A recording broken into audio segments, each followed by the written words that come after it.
Alright, so since I felt kind of like, you know what, I want to talk more about Captain America, and what better way than to do a review on a comic book I received while I was at MegaCon. And that comic is Captain America: Hail Hydra. Now, this comic first came out when when the Captain America First Avenger movie was going to premiere. They were doing a lot of Captain America stuff, obviously, to get people hyped for the Captain America movie. So, Captain America: Hail Hydra is a story written by Jonathan Mayberry with a bunch of different artists. A lot of artists, let me say that. It's a 5-part story, all talking about the origins of Hydra. And I'm like, okay, that's cool. Jonathan Mayberry's done some cool shit like that. He's done... I absolutely love Doom War. I thought Doom War was just great. And I know he did some stuff with Black Panther and a few other things. So I was really interested to see how he writes Captain America. So like I said, this is a 5-part story that spans 5 points in Captain America's life, starting in the 40s, then his early days with the Avengers, then with his time with the Falcon, and then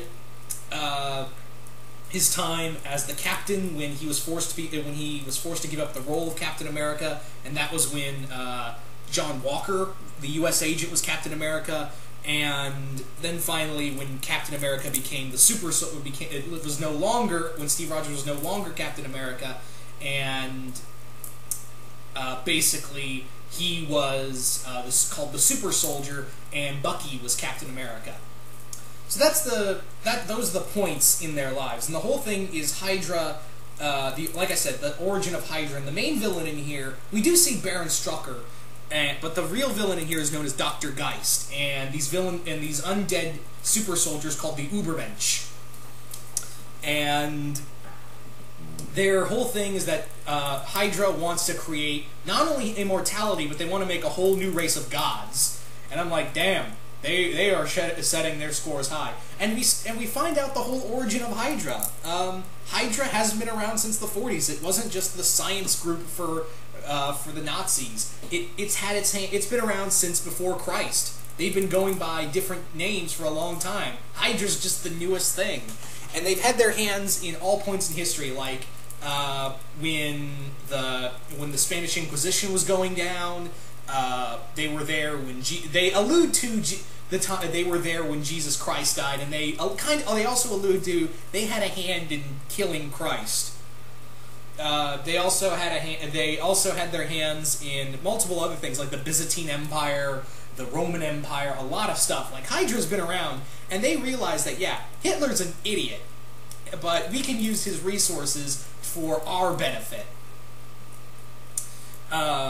So that was something to look at. That was something that was something very interesting, because you see these different points of them. You basically see them in different points of time, trying to unlock this ongoing thing to unlock immortality. And this Dr. Geist guy is totally insane. He's convinced that he's doing God's work because he has this whole theory that God created man for them to unlock God's secrets and become gods themselves. Like, he wanted them to be these, God made us as field experiments, and we're nothing more than field tests for him. And yeah, Dr. Geist decides we're going to make our own gods, and it is this huge ongoing plot that takes years and years and years. And it's just something incredibly insane. We also get another character in here, part of the German Liberation Group, who helps Captain America and Bucky fight them in the first round. And these Ubermen, I think that's the best. Sorry, I'm not so great with German, but they basically have these things called the Ubermensch, these undying warriors, and this agent from the German German freedom group who oppose the Nazis.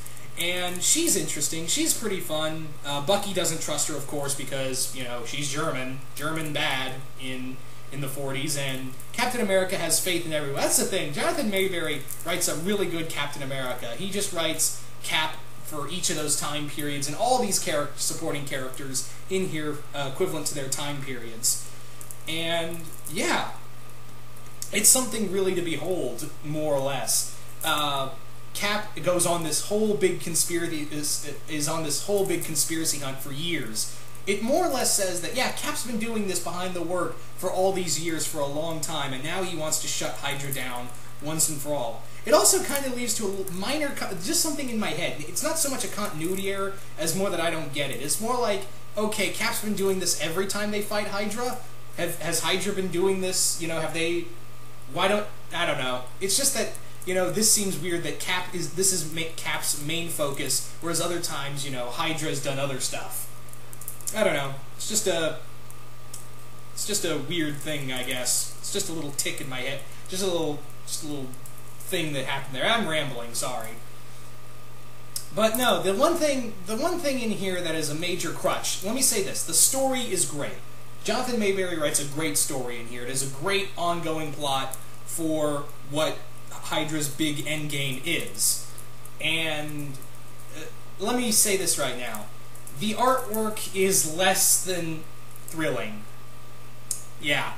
The artwork for all 5 issues, they're not compelling, really. The only 2 I found really interesting were the first issue and the 3rd issue when Captain America was during his time as the Captain.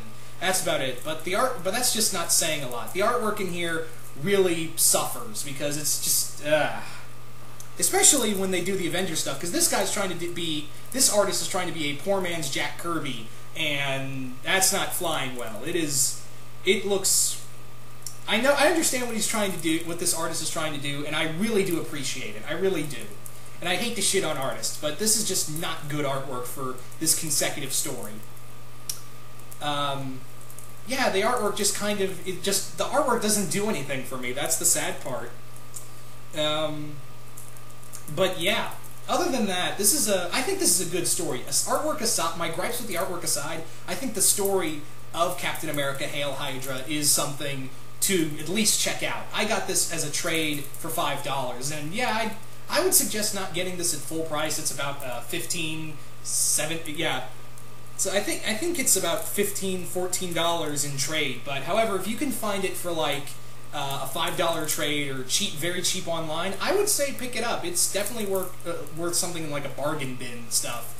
If you're interested in checking out more Captain America stuff for the Winter Soldier movie, and you want to read more stuff with Hydra, because like I said, the Hydra stuff is really cool.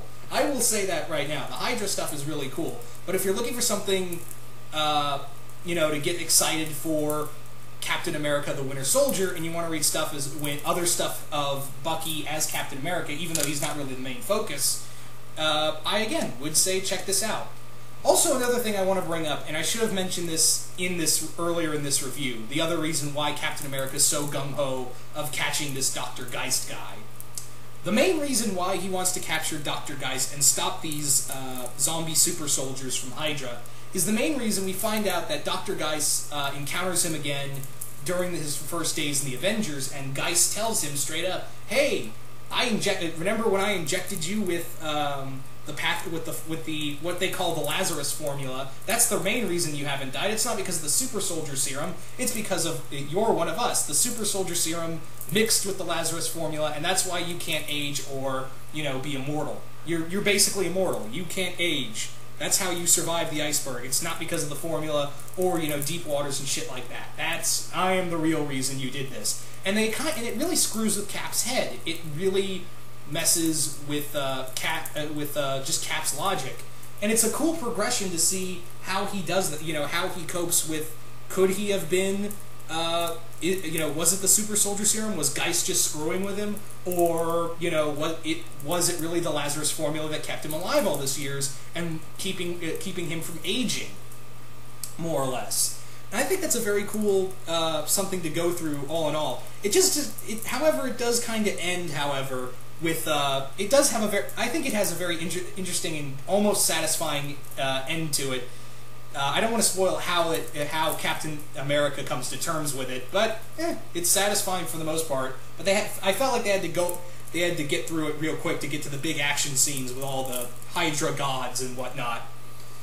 Anyway, once again, definitely worth, like, it's again definitely like you find it at like a $5 bin and you're a Captain America fan. I'd say check it out. Anyway, once again, I hope you guys enjoyed this review, and I'm out.